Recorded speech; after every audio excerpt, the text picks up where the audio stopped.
आज के वीडियो में मैं आपसे ज्योतिष के कुछ ऐसे गूढ़ रहस्यों के बारे में जिक्र करूंगा जो रहस्य इंसान के जीवन में उसके साथ ही बने रहते हैं।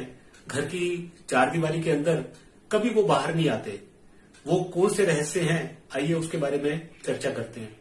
बात करते करते मेरे को अचानक ही इस विषय से जुड़ी हुई एक गंदी सी गाली याद आई। सुनने में अभद्र लगेगा, लेकिन आपने भी सुना होगा, लोग मजाक में कह देते हैं बहन चोद, मादर चोद। दोस्तों, अगर ये गाली सत्य हो जाए जीवन में तो क्या होगा? इस वीडियो में आपको एक ऐसी जन्म कुंडली शेयर करूंगा जिसमें एक परिवार के अंदर में एक लड़का अपनी दोनों बहनें और तीसरी उसकी मां, तीनों के प्रति जबरदस्त तरीके से आकर्षित है।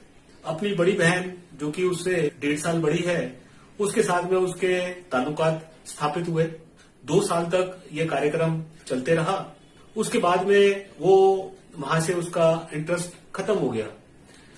दोस्तों, आइए पत्री में वो कौन से योग हैं वो आपको समझाता हूं। देखिएगा, मिथुन लगन की पत्री है। 3rd हाउस के अंदर में सूर्य, शुक्र और बृहस्पति तीनों प्लैनेट्स हैं और 8th हाउस के अंदर में शनि है। अब इनका रोल समझाता हूं। 3rd हाउस और 11th हाउस ये सिबलिंग्स का होता है, छोटी और बड़ी बहनों का। शुक्र एक फीमेल प्लैनेट है। जो 7th लॉर्ड है वो है बृहस्पति, जो कि 3rd हाउस में इन दोनों के साथ में आ गया। अष्टम भाव जो कि कुंडली का है, वहां पे शनि विराजमान है। शनि 5th हाउस को देखते हैं। 5th हाउस आपकी मेंटल इंक्लिनेशंस है और शनि क्योंकि वक्री है तो उसका रोल 7th हाउस से भी आ गया। जो शुक्र है वो तीसरे भाव का कारक है। 3rd हाउस बहनों का है और बहनों के साथ में जो 3rd हाउस जुड़ा होता है यानी कि 5th हाउस, वो आपकी इमोशंस का है। बहन भाइयों के प्रति आपका जो प्रेम है, इस केस के अंदर में ये आकर्षण है।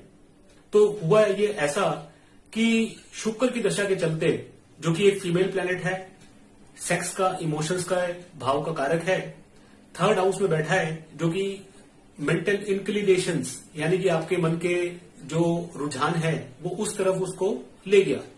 आकर्षण बड़ी बहन के साथ में हुआ क्योंकि शुक्र फीमेल प्लैनेट है।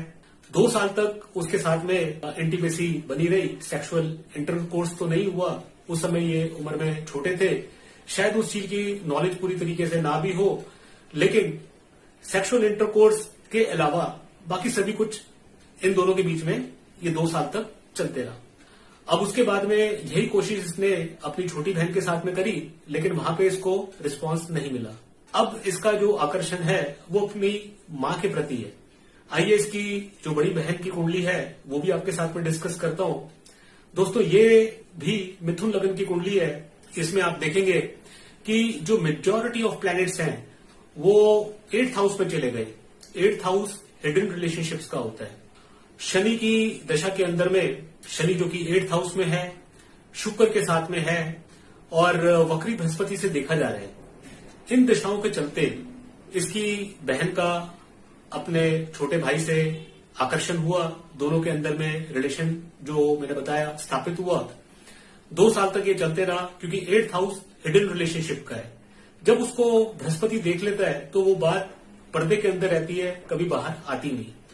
बाद में इस लड़की का एक लड़के के साथ में प्रेम विवाह हुआ और ये खुद मीडिया लाइन से है और जो इसके ग्रहों की दशाएं और दिशाएं चल रही हैं उसके चलते इसके मल्टीपल रिलेशनशिप्स रहे होंगे, आगे भी चलते रहेंगे, लेकिन वो सब बात एक पर्दे के अंदर रहेगी, कभी पर्दे से बाहर आएगी नहीं। यही बात इसकी भाई की कुंडली में है क्योंकि उस बृहस्पति की वजह से वो बात घर में ढकी रह गई और ये इसकी बहन की कुंडली में भी बृहस्पति का ऐसा रोल है जिसके चलते ये सारा कार्यक्रम घर में चलते रहा। नवांश कुंडली से जब आप एनालाइज करते हैं तो उससे मैं आपको समझाता हूं। जो लड़की की कुंडली है वो तुला नवांश की है। उसमें आप देखेंगे कि शुक्र लगन में बैठे हैं और 7th हाउस के जो लॉर्ड हैं मंगल, उससे देखे जा रहे हैं।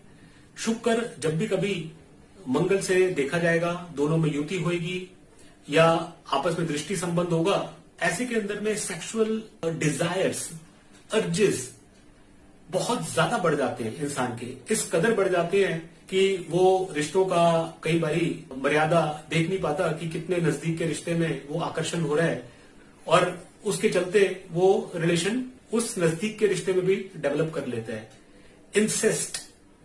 इंसेस्ट का मतलब ये है कि जो प्रोहिबिटेड है, मतलब आपके बिल्कुल क्लोज रिलेशन में, यानी कि बहनों में, भाइयों में, और माँ और बेटे के अंदर में, या बाप बेटी के अंदर में, ये वर्जित है। लेकिन ऐसे प्लैनेट्स के चलते ये इंसेस्ट हो जाता है, और ये बात घर की घर में ही रह जाती है, कभी बाहर आती नहीं। मैं आज ये आइडेंटिटी हिडन रख करके कि ये किसकी पत्री है और क्या इसकी डिटेल्स है, वो ना शेयर करके सिर्फ आपके सामने ज्योतिष के वो कॉम्बिनेशंस बता रहा हूं जिसके चलते ये घटनाएं जीवन में घटती हैं। ऐसे अपने हर वीडियोस के जरिए मैं एक ना एक आपको योग बताते चले जाऊंगा। यदि आपको मेरे वीडियो अच्छे लगे हो तो इसे आप लाइक और शेयर कीजिएगा, और अगर आपके कोई पर्सनल सवाल हैं अपनी जन्म कुंडली के बारे में तो मैं अपने व्हाट्सएप नंबर शेयर कर रहा हूं,